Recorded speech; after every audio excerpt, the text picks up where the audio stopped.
Oh, I remember Bruce Boy, yeah. The green one? If we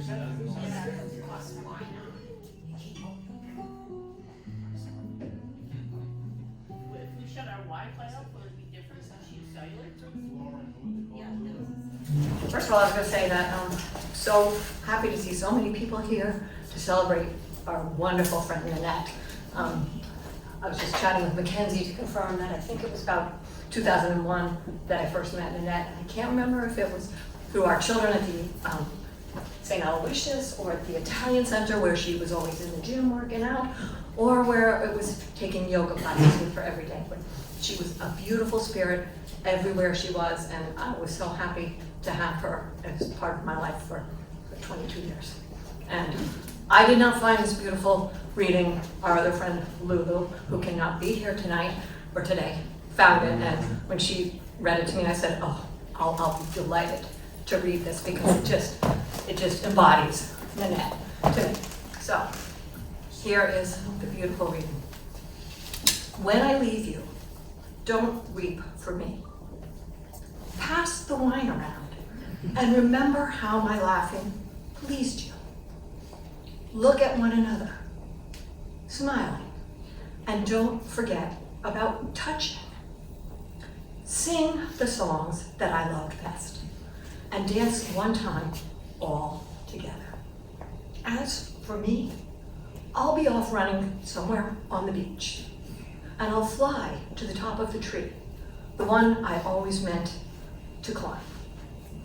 When you're ready, I'll be there waiting for you.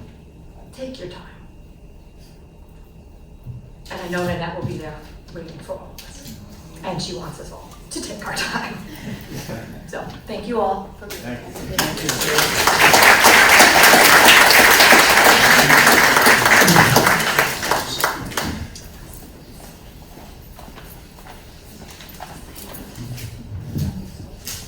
Hi everyone, I'm Mike Triassi. It is great to see everybody here. I wanted to take a chance to kind of represent the siblings a little bit. As you all probably know, Nan was very close with her siblings. They're a very emotional group. There's waterworks starting over there already. Let me get over to my notes. And I don't think anybody figured any one of them could come up here without falling over, so here we go. To begin with, I wanted to thank everyone for being here and all the circles of her friendships and family that represented in the room. The sibling in particular, they were all able to make it today. We've got her oldest sister, Mary's, I guess back to me right there. We've got her, there she is. So make sure you introduce yourself sometime today. Her only brother, Donnie. Her sister, Denise, my wife. Keep the mic close to your mouth. Her sister, Denise, my wife. And her youngest sister, Desiree, and her husband, Pierre, right there. So please take the opportunity to introduce yourself later. Yesterday we had a chance to get together and we kind of started sharing some memories of Nan. And as you can imagine, when you have the siblings together, the kind of stories you might get, some of the silly accidents, some of them ending up in cracked open heads, that kind of stuff when you're little. Her dressing up her 3-year-old niece as a cheerleader and bringing her out to the cheerleading squad with her at the school. How many of you knew that she was a cheerleader? And basically dating half of Donnie's friends. So, but really, if you really think about Nan, to me, it wasn't so much about an incident or a memory. To me, it was her aura. She was really sort of kind of an embodiment of calmness and kindness and elegance. She kind of just always portrayed that with everything she did. In addition to family, I know she completely loved her friend groups. So I'm kind of curious to know, she had a lot of Connecticut friends. If the Connecticut friends could raise their hands, maybe we can get Barry wherever they are. There you go, a lot of Connecticut friends. And volleyball friends, yeah. Yoga friends, yeah. So we can kind of see where it's all going. And then workmates. I mean, that was her whole circle. And clearly she was very happy with who she had surrounded herself with most of her activities. Most of all, though, I think the siblings want to make sure we do our best to thank Keith. He really has been her rock for a long time, but especially through this part of her journey. He was graceful in taking care of everything, researched it all, went to the doctors. I don't think anyone can appreciate how much he's been through, and we're all grateful for everything you did, Keith. Thank you very much. So today is about remembering Nan.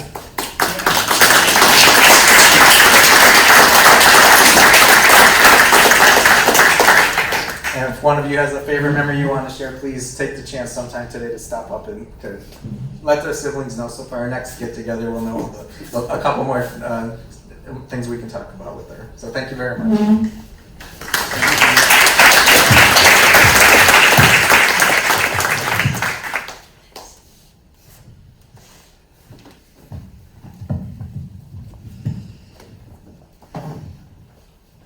Hi everybody. My name is Barb Morrison, and for much of my life, Nanette was my sister-in-law. Still is my sister-in-law in my mind. She's part of my family is what I mean.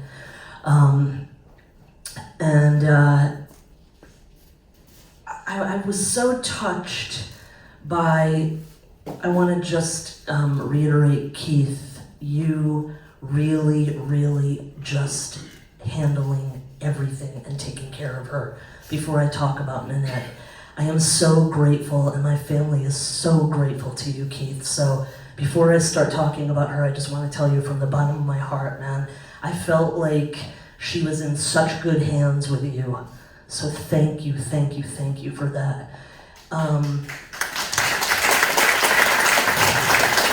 Yeah, when I went to the hospital, I saw Nanette like toward the end of her being here, and I went out in the hallway with Keith, and I just had this feeling of, peace, that he was right with her. So, the thing about Nanette I want to say today is she came into my life when I was a little kid. When I was a little kid, I wanted to be my brothers, both my brothers, and one of my brothers brought her into the fold, and I just thought, wow, she must be really cool to be with him. And she turned out to be really cool. And I just want to say some of the things that I remember about her that I hold in my heart.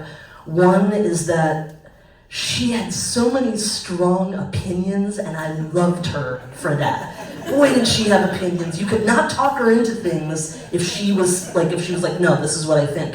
Which is odd, because she went on to do yoga. And yoga is about being flexible, right? But that wasn't really really, maybe that's why she did yoga, So, and the other thing that I just want us all to remember, and this is one of those intangible things that we take with us as humans, but her laughter will always stay with me. She had the best laugh, and she was always hilarious, always. I could always count on her for being hilarious. The very last time I saw her in the hospital, she made me laugh really hard. And when I gave her a hug for the last time, she was eating some chicken soup in the hospital, and I put my arms around her, and I put my face like right in her neck, and I said, "You smell like chicken soup." And she said, "That's really good, right?" And I was like, "Yeah, it is actually." It was like my last memory of her, So the other thing I want to say is I didn't actually know that much about her volleyball life, and I don't know why I didn't know about it. I'm a football fan, so maybe volleyball just wasn't my thing. But I was looking on some psychology about volleyball, and I know she was really into it. And the first things that came up, I was like, oh wow, this is why she liked volleyball. So I just want to say this to the volleyball people and to the non-volleyball people. But it said some of the great things of volleyball psychology is performing more consistently. That was very Nanette. Coping with setbacks and challenges. I mean, she was just so good at that. She was a rock about that kind of thing. I saw her bounce back from so many things in my life. Recovering from injury, developing teamwork, and keeping your team in the winner's circle. And then it said, I don't have my glasses, my reading glasses. This was I really loved. Know what you can control and let the rest go. And that was so, I felt like that was so Nanette. Nanette, like, she could really she could just roll with things, I felt like she was really, really good at that. And as a little kid watching her, that was a really important life skill for me. And then the other two things that I just picked out in this list were, this was just like for volleyball coaches, it was stop the drama in your mind, which I know she did that through yoga, and take responsibility for yourself. So those were, that made me, when I saw those, I was like, oh, that's very Nanette, right? The other thing I want to say is, no matter what, her life is living on through this legacy of her 3 beautiful humans that she made here. And that's just, a miracle in itself. She was always looking out for you guys, She always looked out and cared about you, that you guys were number 1 in her life. And one of the last things that she said to Kayla before she passed was, somebody's got to teach you how to ride my bike. And which I thought was so amazingly spiritual. I was like, wow, what a great thing for somebody. I wish somebody would say that to me. Somebody's got to teach you how to ride my bike. And then right after that, she said, blow your nose. So I just want to thank everybody here. Thank you guys, the kids, Jim, Keith, the family. And take some time today to talk to each other, because Nanette brought this circle of souls into this place right now. So I always call it like the boardroom, greetings from the boardroom, right? Like, we're all here because she kind of brought us together. So we love you, Nanette, and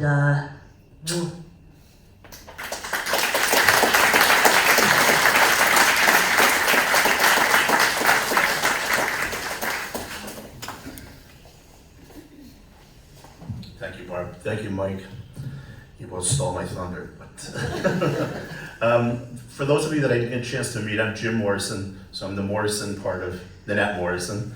And I also want to thank all of you for coming together today, because it is an amazing group of people. I can see how you're all drawn to each other, and we're drawn to Nanette and vice versa. It's just incredible. So I just wanted to tell a couple little stories about Nanette and I. Thank some people, although they've already been thanked, but I'll do it again, and then pass it on. So the first thing I want to talk about is how Nanette and I met.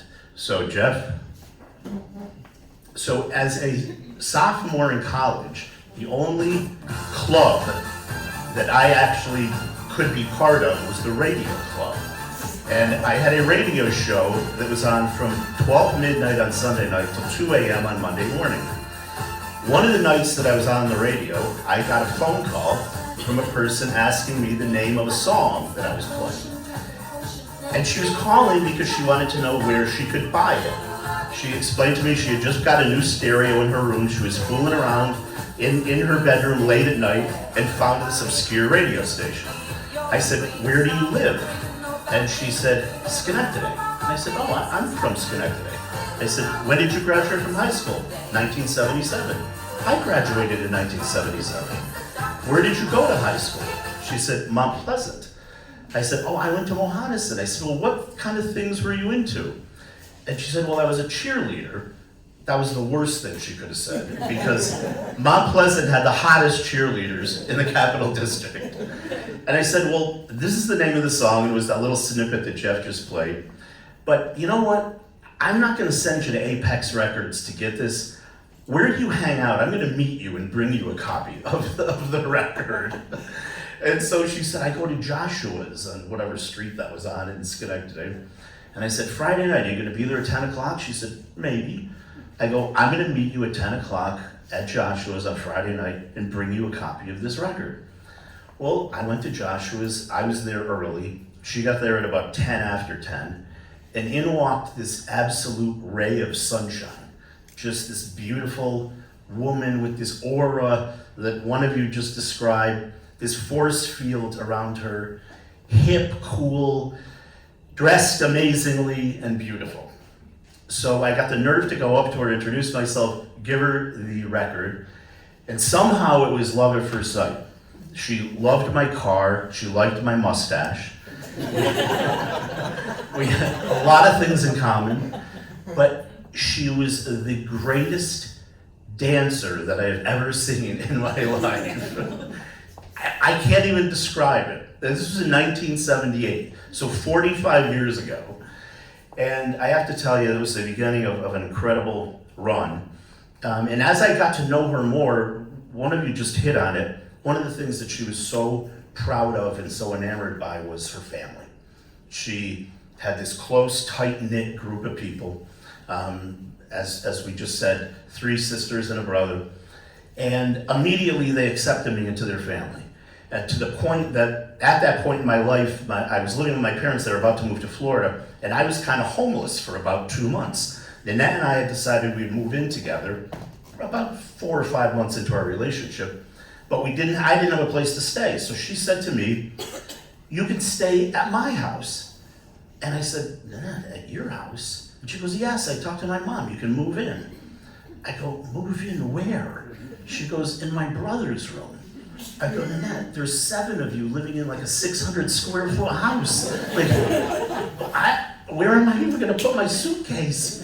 She goes, "Donnie insists that you sleep in his room on the top bunk." I go, "The top bunk?" I go, "I'm a lot bigger than Donnie. He should be on the top bunk." She goes, "No, he insists, the top bunk." It was one of the most touching things that had ever happened to me in my life until I discovered, at that time, Donnie drank a lot of beer. And Donnie farted all night long. And that gas rose like a cloud over that top bunk. And I quickly realized why he wanted to be in the bottom bunk. So, anyway, I do also want to thank the family, because I have to tell you, it's been 45 years that I've known you. It's been unbelievable, but the last month that Nanette was here, you guys went so above and beyond.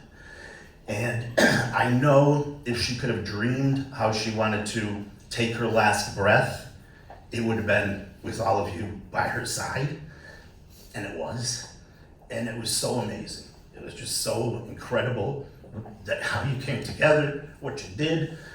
She left this world, I know, a touched soul, and at peace and happy, because you were there by her side. So thank you to the Gallo family. I also want to thank my family, Nanette's 3 children. The last year has been very, very difficult since she got that diagnosis, and it's been very emotional for you. You've been very, very supportive of her. You know how much she loved you. You know how much she thinks of you, and is part of you. So thank you. And last but not least, I do want to thank Keith, because as we've already heard, and as you all know, he has been the Rock of Gibraltar. He has gone way above and beyond. He really looked out for Nanette, and he made the last 12 months, which, by the way, you're talking about a woman who was never sick. In the 45 years that I knew her, she was never sick. I don't know if anybody in this room ever knew her to have a sick day or call in sick, because she was never sick. So for her to find out what she found out last year, obviously you knew that it put great pressure on her, and it put great pressure on everything around her. So for dealing with that, Keith, thank you very much. And finally, last but not least, Nanette, I want to thank you. 45 years is a long time to know someone and to be part of someone's life, but she has definitely been that. She was just as cool when she passed away as the night that I met her at Joshua's in Schenectady. She was a cool, amazing spirit that just had this life energy about her, and she will be in my heart every single day of the rest of my life. Nanette, I love you. I will think about you for the rest of my life.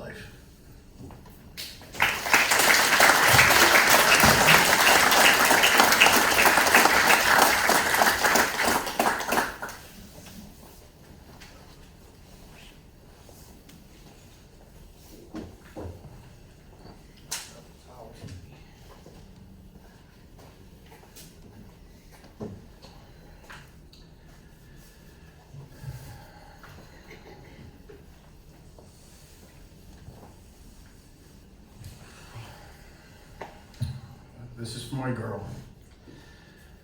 Thank you for coming today. I'm sure she's flattered by your presence. So we do come together today to celebrate the life of Nanette Marie Gallo Morrison. She was a daughter, a sister, a wife, a mother, my companion and best friend for 10 years, over 10 years. 12 years almost. She was also, sorry, I need my glasses. Sorry. She was also, and what I know she deemed equally important to her, a yogi, with a following of students that were also her friends that meant so much to her. It helped give her a balance to her life and those she interacted with. You know, she searched for the good in people and ignored the bad, sometimes to my chagrin. But that was part of her ever-evolving spirit and the way she chose to live her life. Most importantly, that's what worked for her. She loved her family, her friends, and being part of a large social group that we were blessed to be included in over so many years. There is also, of course, the 12-month club. Many of you are here today.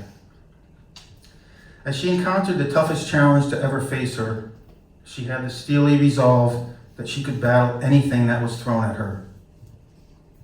For everyone that truly knew her, she was a fighter with a great deal of tenacity and courage. She was a warrior. She fought one hell of a battle. She was one of the strongest people I have ever known.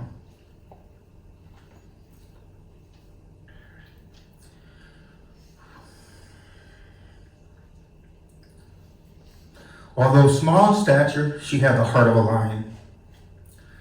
I'd like to acknowledge and thank all of our friends that offered and provided emotional and logistical support throughout our final journey. It was very difficult, and so many people stepped up. I would also like to acknowledge and thank the crew at Rapid Press who provided that same support, sometimes on a daily basis, until she could no longer work. She considered them family as well, and I want you to know that.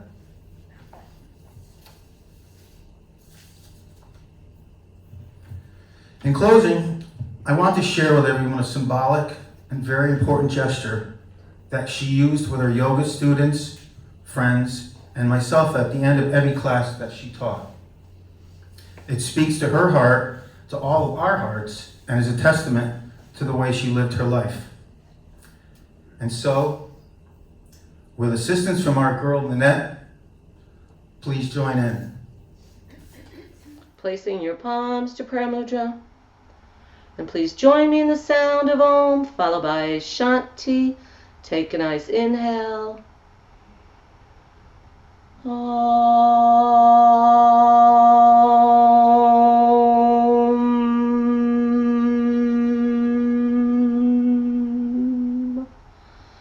Inhale. Shanti.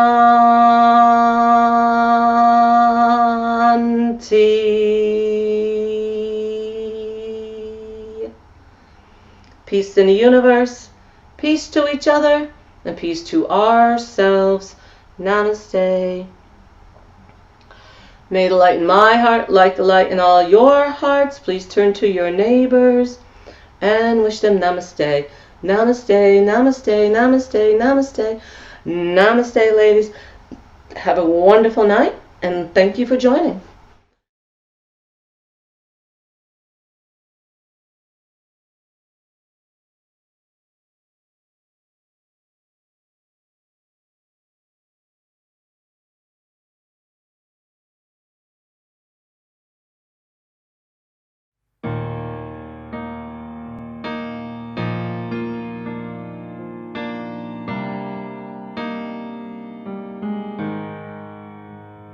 don't know why God always takes the good ones first. And man, I've tried to be strong and carry on, but damn, this hurts. And I just wish that I could talk to you again somehow, some way, even if it's for a moment, so I can hear you say, don't cry for me, I'm alright. Yeah, I'm better than you know. And this life can be short or right, so don't waste it on sorrow. And just hold on to those moments and the memories we shared. We're both headed for the same place anyway. I just beat you there.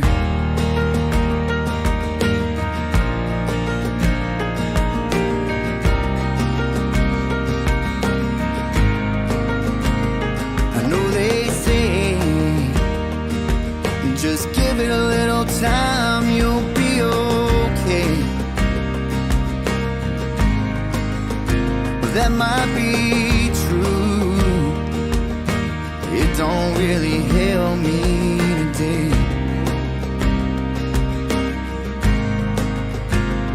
And we ain't supposed to question the man upstairs, but there's just so much I don't understand. It just don't seem fair. Don't cry for me, I'm alright. I'm better than you know. And this life can be short or right, so don't waste it on sorrow. And just hold on to those moments and the memories we shared. We're both headed for the same place anyway. I just beat you there. And as each day goes by, I get a little bit stronger, but that don't stop me from wishing you were here a little bit longer.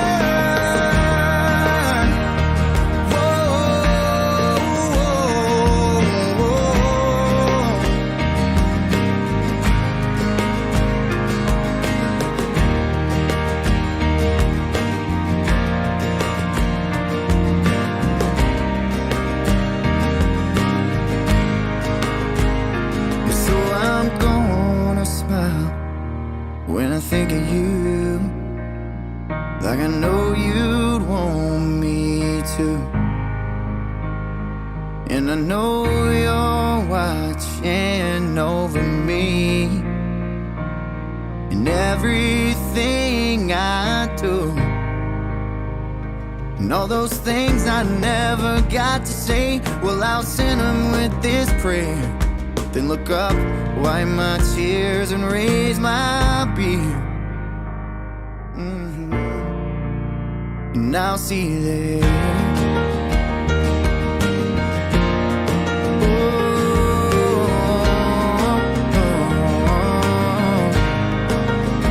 And I'll see you there.